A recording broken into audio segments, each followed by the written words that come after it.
আর কতদিন এমন জীবন কাটাতে হবে বলতো? বেকার ডাকটা শুনতে আমি যে আর পারছি না। আমি যে এইভাবে নিজের সংসারটাকে আর চালাতে পারছি না। বাবা মা প্রতিনিয়ত আমার উপরে চাপ দিয়ে যাচ্ছে। কি করব কিছুই বুঝতে পারছি না। হ্যাঁ রে বন্ধু, আমি তো সবকিছুই জানি। তুই তো আর কম পড়াশোনা শিখলি না। বাবা মায়ের ভবিষ্যৎ সুন্দর করার জন্য তুই তো আর কম চেষ্টা করিসনি। কিন্তু কপালে যদি না থাকে তাহলে আর কারোর কিছু করার সাধ্য নেই রে ভাই। সবকিছুই তো বুঝতে পারছি, কিন্তু কিন্তু কপালে কবে যে একটা কাজ জুটবে সেটাই তো ভেবে পাচ্ছি না। হ্যাঁ রে ভাই, আমার বাবা মায়ের ওই সামান্য জমিটুকু ছিল বলে তাও না হয় চাষ করে খেতে পারছি, কিন্তু তোর বাবার তো কিছুই নেই, শুধুমাত্র ওই ঘরটুকুই ভরসা। কি করে যে কি হবে কিছুই বুঝতে পারছি না। তবে শোন ভাই, কখনো ভেঙে পড়বি না। সব সময় এটাই মাথায় রাখবি, কেউ তোর পাশে থাকুক আর না থাকুক, আমি সব সময় তোর পাশে আছি। বিপদে আপদে সব সময় আমার কাছেই তুই আসবি, আমি তোকে সাহায্য করব। বন্ধুরে, আর কত আমাকে সাহায্য করবি? ওই সামান্য জমিতে চাষ করে আর তোর কতই আয় হয় বল? আমি আর এইভাবে তোর থেকে সাহায্য নিতে পারছি না রে। আমাকে এইবার কিছু একটা করতেই হবে, তা না হলে আর চলছে না। দেখ বাবা, আর কতদিন এইভাবে ঘুরে ঘুরে বেড়াবি? একটা তো কাজের সন্ধান কর এইবার। দেখো মা, আর কতবার তোমাদেরকে বোঝাবো, আমি যে কোনো কাজের সন্ধানই পাচ্ছি না। কিন্তু কি করব বলো, কিছুই যে কপালে নেই। আর কতদিন এইভাবে বেকার ঘুরবো তাও তো জানি না। দেখ বাবা, তোর বাবার অবস্থা তো তুই জানিসই। আর পারছে না সংসারটাকে টানতে। তোর বাবা যে দিনের পর দিন অসুস্থ হয়ে যাচ্ছে, আর তোর বাবার ওষুধ, সংসার সব মিলিয়ে তো বুঝতেই পারছিস আমাদের সংসারের অবস্থা। আর কতদিন এইভাবে ঘুরে বেড়াবি বাবা? এইবার যদি একটা কিছু করার সিদ্ধান্ত নিতিস। দেখো মা, আমি তো কম চেষ্টা করছি না, কপালে তো কিছুই জুটছে না। যে কোনো একটা কাজ পেলেই তো করতাম, কিন্তু কোনো কাজই যে আমার কপালে নেই। তাও আমি চেষ্টা করব মা, আমি এইভাবে তোমাদেরকে ভেঙে পড়তে দেব না। বাবার জন্য ওষুধ আর সংসার খরচ যেভাবেই হোক আমাকে করতেই হবে।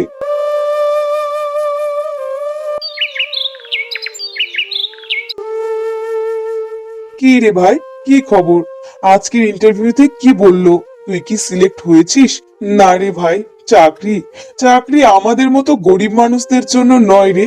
আমাদের ওইসব সার্টিফিকেট শুধুই মাত্র একটা কাগজ, ওর কোনো মূল্য নেই। কি বলছিস ভাই? তুই এত পড়াশোনা করেছিস আর তোর সার্টিফিকেটের কোনো মূল্য নেই মানে? কি হয়েছে আমাকে খুলে বলতো। দেখ ভাই, আজকের যুগে সৎভাবে সৎ পথে কেউই কিছু করতে পারে না। সবকিছুর জন্য টাকার প্রয়োজন। তুই তো জানিসই আমরা কত গরিব, আমাদের দিন আনতে দিন ফুরায়। আর তার উপরে আমরা এত গরিব ঘরের মানুষ হয়ে কি করে বড় চাকরি আশা করতে পারি বলতো? আচ্ছা বাবা, সবই বুঝলাম, কিন্তু কি হয়েছে সেটা তো আমাকে খুলে বল। এত হেয়ালি করিস না, তাড়াতাড়ি বলে ফেলতো দেখি। আসলে কি হয়েছে জানিস? সবকিছু থেকে আমি সিলেক্ট হয়েছি, কিন্তু আমাকে চাকরি করতে হলে 5 লক্ষ টাকা সেখানে জমা দিতে হবে। আর আমি যদি 5 লক্ষ টাকা জমা দিই তারপরে আমার চাকরি হবে, তা না হলে আমার চাকরি যে হবে না। কি বলছিস? 5 লক্ষ টাকা? 5 লক্ষ টাকা কি করে জোগাড় করবি তুই? সেটা তো জানি না রে ভাই। আমার কপালে চাকরি লেখা নেই রে ভাই। যতদিন তোর বন্ধু বেঁচে আছে ততদিন তুই কোনো চিন্তা করিস না, আমি সবসময় তোর পাশে আছি। তুই এখন বাড়ি যা, আমি দেখছি। কি বলছিস বাবা? আমাদের ওই সামান্য জমিটুকুই ভরসা, আর তুই ওই জমিটুকু বিক্রি করে দিতে চাইছিস? না না না বাবা, তুই এমন কাজ করিস না। ওটাই আমাদের শেষ সম্বল। আমাদের যে আর কিছুই নেই রে বাবা। দেখো মা, তুমি একটাবার রাজি হয়ে যাও। রমেনের চাকরিটা খুবই দরকার, ওর বাবা অসুস্থ, ওদের সংসারটা তেমন ভাবে চলে না মা। ও যে শিক্ষিত ছেলে, চাকরিটা পেলে ওদের সংসারের অনেক উন্নতি ঘটবে মা। দেখ বাবা, বন্ধুত্ব ভালো, তাই বলে এমন প্রাণের বন্ধুত্ব কিন্তু ভালো না। যে বন্ধুত্বের জন্য নিজের সর্বস্বটুকু বিক্রি করে দিতে হয়। অত শত বুঝি না মা, রমেনকে আমি অনেক ভালোবাসি। রমেন আমার ছোট্টবেলার বন্ধু, আর রমেনও আমাকে অনেক ভালোবাসে। আমি জানি আমি যদি রমেনকে সাহায্য করি, রমেন কখনো আমার এই প্রতিদান ভুলবে না। ঠিকই ও আমাদেরকে ভবিষ্যতে অনেক সাহায্য করবে। ওকে একটা চাকরি যে করে হোক পেতেই হবে মা। দেখ বাবা, আমি আর কিছু বলবো না। জমিটা যেহেতু তোর বাবা তোর নামে করেই দিয়েছে, সেহেতু তুই কি করবি সেটা তোর সিদ্ধান্ত। তবে একটা কথা মাথায় রাখিস, যা করবি ভেবে চিন্তে করবি, পরে যেন আবার নিজের কাজের জন্য পস্তাতে না হয়। এরপর রোহিত তার শেষ সম্বল জমিটুকু বিক্রি করে রমেনের জন্য টাকা নিয়ে যায়।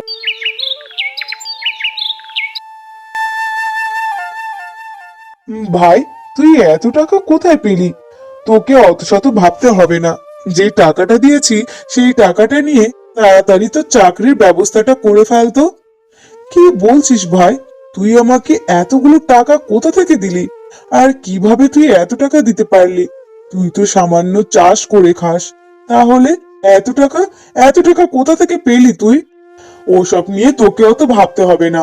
তোকে যে টাকাটা দিয়েছি এই টাকাটা নিয়ে চাকরির ব্যবস্থা কর। আর শোন, ভবিষ্যতে বড় অফিসার হয়ে যেন আবার আমাকে ভুলে যাস না। আমি হচ্ছি তোর গ্রামের বন্ধু। পরে আমাকে কিন্তু সারাটা জীবন মনে রাখিস ভাই। হ্যাঁ রে বাবা, তোকে কখনো ভুলতে পারবো? তুই আমার প্রাণের বন্ধু, তোকে কখনো আমি ভুলতে পারবো না। আর তোর এই অবদান কোনো দিনও না। তুই সারা জীবন আমার প্রাণে থাকবি।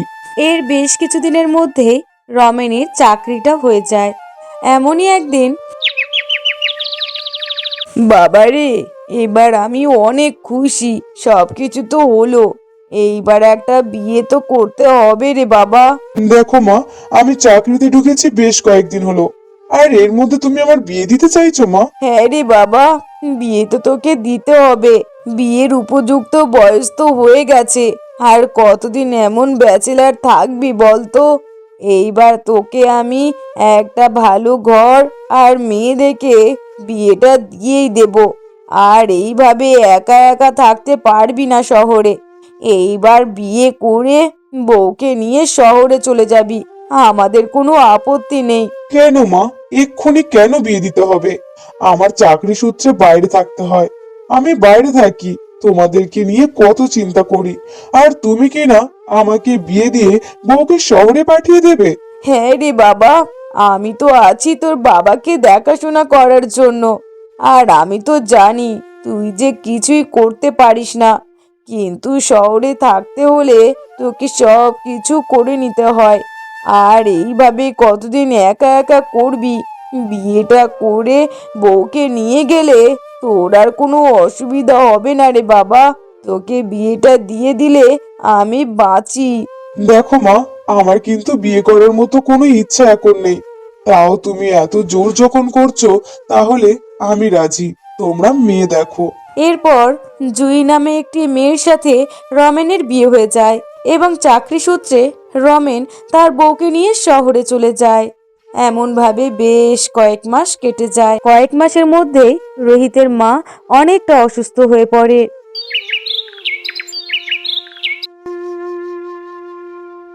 মা, তোমার শরীরটা যে দিন দিন আরো অসুস্থ হয়ে পড়ছে।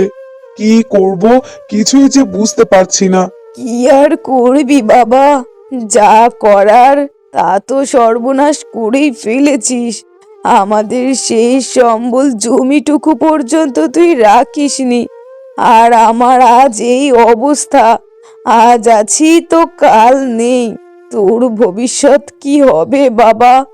এইভাবে একটা সিদ্ধান্ত হুট করে তোর নেওয়া উচিত হয়নি রে বাবা। দেখো মা, আমি আছি তোমাকে নিয়ে, আর তুমি আছো আমার ভবিষ্যৎ নিয়ে। না না মা, যে করেই হোক তোমাকে সুস্থ করতেই হবে। আর ডাক্তারবাবু বলেছে তোমাকে সুস্থ করতে হলে একটা বড় অপারেশনের প্রয়োজন আছে। আর অপারেশন করতে 10 লক্ষ টাকার প্রয়োজন। আমি কোথায় পাবো? কি করব? কিছুই যে মাথায় ঢুকছে না। দেখ বাবা, আমাকে নিয়ে তুই চিন্তা করিস না। আমার বয়স হয়েছে, আজ না হোক কাল তো আমাকে পৃথিবীর মায়া ত্যাগ করতেই হতো, কিন্তু এত পয়সা নিয়ে তুই চিন্তা করিস না, আমার কিচ্ছু হবে না বাবা। যে কদিন আছি তোকে সুখে দেখতে চাই, হাসি খুশি দেখতে চাই বাবা, আমাকে নিয়ে কষ্ট পাস না। না মা, এইভাবে আমার চোখের সামনে তোমাকে চলে যেতে দেব না মা। যেভাবেই হোক 10 লক্ষ টাকা আমি জোগাড় করবই। আমাকে যেখান থেকে হোক 10 লক্ষ টাকা আনতেই হবে। কোথায় পাবি রে বাবা? 10 লক্ষ টাকা কি আর মুখের কথা? না বাবা, তোকে 10 লক্ষ টাকার পিছনে ছুটতে হবে না। আমার মৃত্যু যখন লেখা আছে তখনই হবে রে বাবা। তুই আর চিন্তা করিস না। চিন্তা করে করে শরীর যে শুকিয়ে গেছে। দেখো মা, তোমাকে নিয়ে চিন্তা না করলে আমি করব কি? আমাদের শেষ সম্বল জমিটুকু বিক্রি করে ফেলেছি রমেনের জন্য। আর রমেন আজ অনেক বড় অফিসে চাকরি করে। হ্যাঁ, আমি রমেনের কাছে যাব। রমেন যদি আমাকে কোনো রকম সাহায্য করে, আমি সেই সাহায্যে তোমার চিকিৎসা করাবো মা। দেখ বাবা, আমি তোকে বলছি, রমেন তোকে কোনো রকম সাহায্য করবে না। না মা, রমেন ঠিকই আমাকে সাহায্য করবে। ও কখনো আমাকে ফিরিয়ে দিতে পারবে না মা। আমি জানি রমেনের উপর আমার ভরসা আছে। দেখ বাবা, তোর উপকার সে ভুলে গেছে, কারণ তোর টাকা দেওয়ার পর থেকে আজও পর্যন্ত রমেন তোর সাথে কোনো যোগাযোগ রাখেনি। যদি তোর সত্যিকারের বন্ধু হতো তাহলে তোর সাথে নিশ্চয়ই যোগাযোগ রাখতো। চাকরি পাওয়ার পরে যে তোকে ভুলে গেছে বাবা। না মা, আমি বিশ্বাস করি না। হ্যাঁ, মানছি রমেন চাকরি পাওয়ার পর আমার সাথে আর যোগাযোগ করতে পারেনি। হতে পারে তার কাজের অনেক চাপ, সেই জন্য হয়তো আমার সাথে সে দেখা করতে পারছে না। তবে বিশ্বাস করো, আমি যদি রমেনের কাছে যাই, রমেন কখনো আমাকে ফেরাতে পারবে না। আমি আজই আজই রমেনের বাড়িতে যাব। নিশ্চয়ই রমেন আমাকে সাহায্য করবে।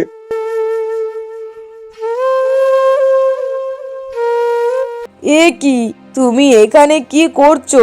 আসলে কাকিমা, আমি তো রমেনের জন্যই এখানে এসেছি। রমেন কোথায় একটু বলতে পারবেন? দেখো বাপু, রমেন কোথায় সে খোঁজ নিয়ে তোমার কাজ কি?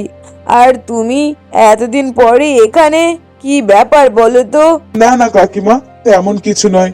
আসলে রমেনের সাথে অনেকদিন দেখা সাক্ষাৎ হয় না, তাই ভাবলাম একটু রমেনের সাথে দেখা করে আসি। কি বলছো? তুমি এতদিন পর রমেনের সাথে দেখা করতে এসেছো? না না না, তোমার মতো ছোট লোক ছেলেদের রমেনের সাথে দেখা করার কোনো যোগ্যতাই নেই। কারণ আমার রমেন আর 5টা সাধারণ ছেলের মতো নয় যে। আমার রমেন বড় অফিসের কর্মকর্তা, ম্যানেজার। ওর এখন অনেক দাম। আর তুমি তুমি কিনা একটা সামান্য চাষা। হ্যাঁ কাকিমা, আমি একটা সামান্য চাষা, কিন্তু আমার বন্ধু যে এত বড় একটা চাকরি করে তা নিয়ে আমি অনেক গর্বিত। দেখো বাপু, রমেনকে নিয়ে এত গর্ব করে তোমার তো কোনো কাজ নেই। তুমি কি উদ্দেশ্যে এসেছো সেটাই বলো। না না কাকিমা, কোনো উদ্দেশ্য নেই। আসলে রমেনের সাথে অনেকদিন দেখা সাক্ষাৎ হচ্ছে না তো, তাই দেখা করতে এসেছি। দেখো, রমেনের সাথে দেখা সাক্ষাৎ তুমি করতে পারবে না। রমেন তো এখানে থাকে না। রমেন রমেনের বউকে নিয়ে শহরে থাকে। কি বলছেন কাকিমা? রমেনের বউ?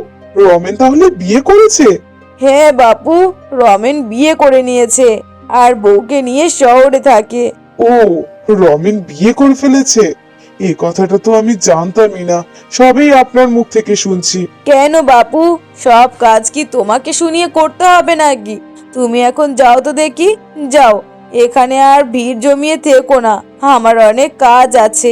এরপর রোহিত সেখান থেকে চলে যায়। না না না, যে করেই হোক আমি রমেনের সাথে দেখা করবই। এইভাবে হাল ছেড়ে দিলে হবে না। আমার মাকে যে করেই হোক বাঁচাতে হবে। আর একমাত্র রমেনই পারবে আমার মাকে বাঁচাতে। আমি রমেনের কাছে গিয়ে সাহায্য চাইবো। নিশ্চয়ই আমার প্রাণের বন্ধু আমাকে সাহায্য করবে। এরপর রোহিত রমেনের খোঁজ করার জন্য শহরে চলে আসে এবং রমেনের খোঁজ করতে করতে রমেনের বাড়িতেও চলে আসে। আচ্ছা, বাড়িতে কি রমেন আছে? কেন, আপনি কে? আপনাকে তো ঠিক চিনলাম না। আসলে বৌদি, আমি রমেনের ছোটবেলার বন্ধু। আমার নাম রোহিত। রমেন যদি বাড়িতে থাকে একটু ডেকে দেবেন বৌদি। না না, উনি এখন বাড়িতে নেই। কি দরকার আমাকে বলুন। আসলে বৌদি, কথাটা আমার রমেনের সাথে ছিল, তাই আমি আপনাকে বলতে পারবো না। তবে রমেন কখন বাড়িতে আসবে এটা কি বলতে পারবেন? দেখো, কখন বাড়িতে আসবে তা আমি জানি না, তবে আসতে অনেকটা রাত হয়ে যাবে। আর কি দরকার সেটা তো আমাকেও বলা যেত নাকি? না না বৌদি, আসলে ব্যাপারটা একান্তই আমার আর রমেনের ব্যক্তিগত, তাই আপনার সামনে আমি কথাটা বলতে চাচ্ছি না। আজকে আর রমেনের সাথে দেখা করা যাবে না। রমেনের সাথে দেখা করতে হলে কিছুদিন পরে আসুন। কেন বৌদি? আমি আজকে আজকে রাত পর্যন্ত রমেনের জন্য যদি অপেক্ষা করতাম। না না বাপু, অত রাত পর্যন্ত অপেক্ষা করতে হবে না। রমেন সারাদিন পরে এসে কারোর সাথে দেখা করে না। ওর ঘুমের প্রয়োজন, তাই এখানে ভিড় জমানোর কোনো প্রয়োজন নেই। আপনি চলে যান, 2-4 দিন পরে আসবেন। রমেনের সাথে ঠিকই দেখা হবে। আচ্ছা ঠিক আছে, রমেনের সাথে না হয় আমি কিছুদিন পরেই দেখা করব।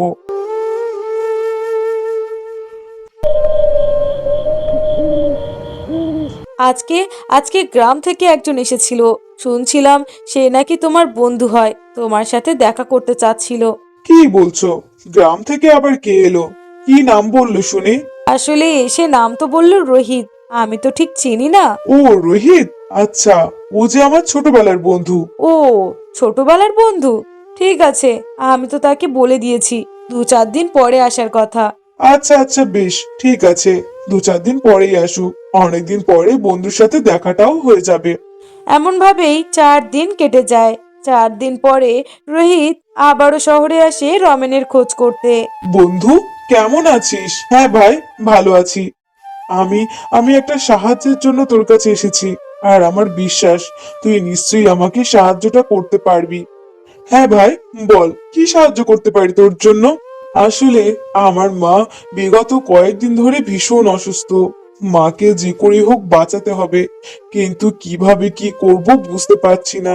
আমার মায়ের একটা বড় অপারেশনের প্রয়োজন আছে, আর অপারেশন করতে 10 লক্ষ টাকার প্রয়োজন। আমাদের অবস্থা তো তুই জানিসই। এত টাকা কোথা থেকে যে কিভাবে জোগাড় করব বুঝতেই পারছি না। ও, তোর 10 লক্ষ টাকার প্রয়োজন? তা তুই আমার কাছে কি দরকার এসেছিস? আসলে ভাই, তোর কাছে 10 লক্ষ টাকার জন্যই এসেছি। তুই কি পারবি আমাকে 10 লক্ষ টাকা দিতে? বিশ্বাস কর ভাই, আমি যখন কিছু করতে পারবো তোর টাকা নিশ্চয়ই তোকে পরিশোধ করে দেব। কি বলছিস ভাই? 10 লক্ষ টাকা? তোর কি মাথাটা গেছে নাকি?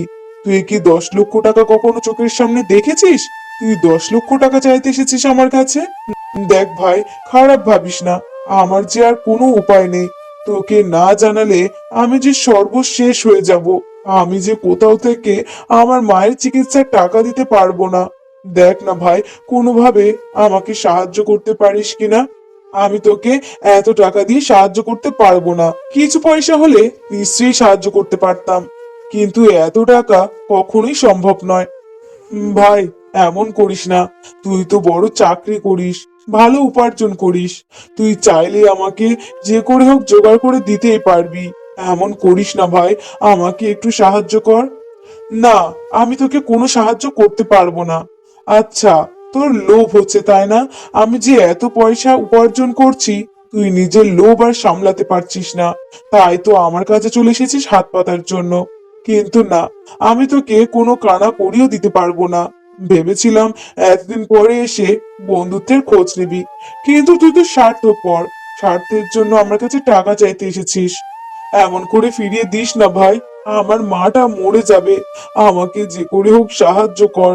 এরপর রমেন তাকে কোনো রকম সাহায্য করে না। শেষে রোহিত মন খারাপ করে সেখান থেকে ফিরে আসে এবং বেশ কিছুদিনের মধ্যেই রোহিতের মাও মারা যায়। কি হয়েছে বলো তো? তোমার বন্ধু তোমার কাছে কিসের জন্য এসেছিল? আর বলো না, এসেছে আমার কাছে 10 লক্ষ টাকার জন্য। 10 লক্ষ টাকা কি আর হাতের মোয়া যে আমি চাইলেই ওকে দিয়ে দিতে পারবো? কি বলছো? 10 লক্ষ টাকা নিতে এসেছিল? কিন্তু কি কারণে?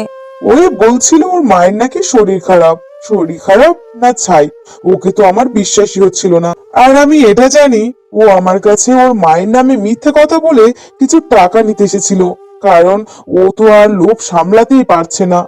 আসলে আমি যে এত বড় চাকরি পেয়েছি, অনেক পয়সা উপার্জন করছি, সেই কারণে ও আমার কাছে এসে এমন মিথ্যা অভিনয় করেছে। ও, তা ঠিক আছে, কিন্তু তোমার বন্ধুকে দেখে আমার কিন্তু তেমন মনে হলো না। আমার মনে হয় নিশ্চয়ই তোমার বন্ধু কোনো বিপদে পড়েছে। না গো, আমার বন্ধু কোনো বিপদে পড়েনি। আমার বন্ধু আমার কাছ থেকে টাকা নেওয়ার জন্যই এমন অভিনয় করেছে। আসলে কি বলতো, আমার চাকরিটা পাওয়ার পিছনে ওর হাতটাই বেশি ছিল। ও টাকাটা না দিলে হয়তো আমি চাকরিটা পেতাম না। তাই বলে 10 লক্ষ টাকা চাইবে আমার কাছে। কি বলছো? তোমার চাকরির পিছনে ওর হাত মানে? হ্যাঁ, আমার চাকরির পিছনে তো ওরই হাত।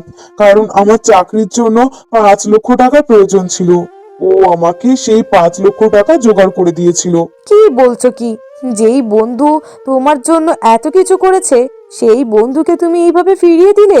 তোমার বন্ধু নিশ্চয়ই বিপদে পড়ে তোমার কাছে সাহায্য চাইতে এসেছিল, আর তুমি কি না তোমার বন্ধুকে এত অপমান করলে?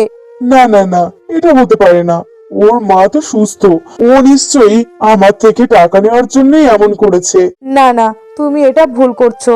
তোমার বন্ধু যদি এতই টাকার লোভ থাকবে, তাহলে কখনো তোমাকে 5 লক্ষ টাকা মুক্ত হস্তে দিয়ে দিতে পারতো না। তোমার চাকরির জন্য সে এত চিন্তা করতো না। যেই মানুষটা তোমার জন্য এত কিছু করলো, সেই মানুষটার বিপদের দিনেও তুমি তাকে সাহায্য করতে পারলে না। কি বলছো কি? হ্যাঁ, আমি ঠিকই বলছি। তুমি কেমন করে পারলে তোমার বন্ধুকে এত অপমান করে ফিরিয়ে দিতে? দেখো, আমি যা করেছি ঠিক করেছি। আমি আমি এখন ওর মতো ছোট লোকদের সাথে মিশতে চাই না। তাই ওকে এখান থেকে তাড়িয়ে দিয়েছি। বাহ, বেশ ভালো। আজ তুমি যার জন্য এখানে, তুমি তাকেই ভুলে গেলে? হ্যাঁ গো, ও চলে যাওয়ার পর থেকে আমারও মনের মধ্যে কেমন অশান্তি তৈরি হচ্ছে। আমার মনে হয় ও নিশ্চয়ই কোনো বিপদে পড়েছে। ওকে সাহায্য করা উচিত ছিল। না না না, আমি অনেক বড় ভুল করেছি। আমি কালই কালই গ্রামে যাব। গ্রামে গিয়ে আমি রোহিতের সাথে দেখা করব। না হলে কোনোভাবেই যে আমার মনটাকে আমি শান্ত করতে পারছি না।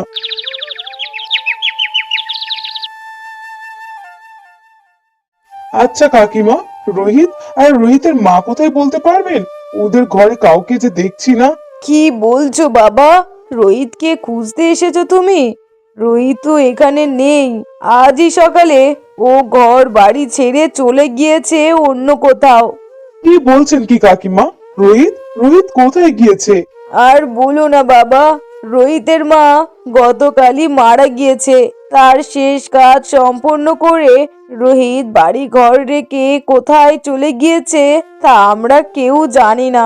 কি বলছেন কি কাকিমা? রোহিতের মা মারা গিয়েছে? হ্যাঁ বাবা, রোহিতের মা মারা গিয়েছে। রোহিতের মায়ের চিকিৎসার জন্য 10 লক্ষ টাকার প্রয়োজন ছিল, আর সেই টাকা কোথাও জোগাড় করতে না পেরে তোমার কাছে ছুটে গিয়েছিল। কিন্তু কিন্তু তুমি তো তাকে সাহায্য করনি, আর রোহিতের মা চিকিৎসার অভাবে যে মারা গিয়েছে। কি বলছেন কি কাকিমা? রোহিতের মা চিকিৎসার অভাবে মারা গিয়েছে?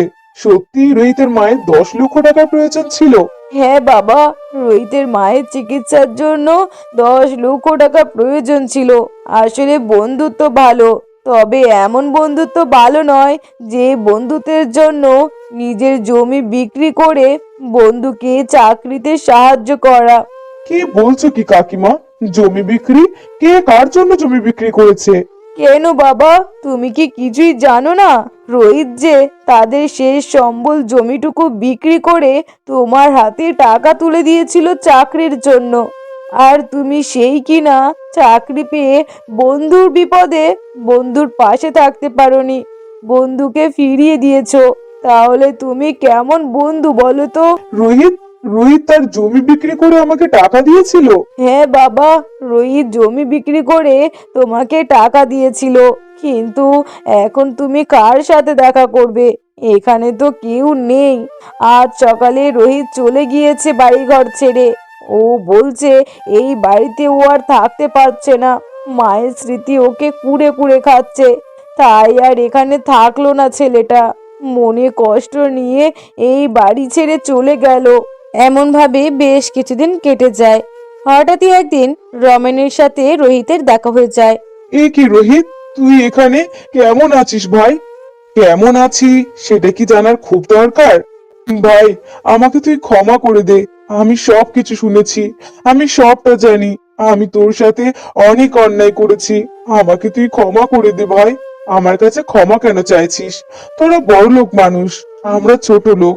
আমাদের টাকার প্রচুর লোভ, তাই তো তোদের মতো বড়লোকের কাছে আমরা হাত পাততে শহরে ছুটে যাই। আমাকে আর এমন কথা বলে কষ্ট দিস না। আমি সব কিছু শুনেছি। আমাকে ক্ষমা করে দে ভাই। আমি কিছুই জানতাম না। না জেনে তোর সাথে অনেক বড় অন্যায় করে ফেলেছি। আমার জীবনে কেউ নেই, না আছে বন্ধু, না আছে বাবা মা। আমি একা, আর নিজের জীবনটাকে বেশ ভালোই এগিয়ে নিয়ে যাচ্ছি। তাই আমার জীবনে আর কারোর প্রয়োজন নেই।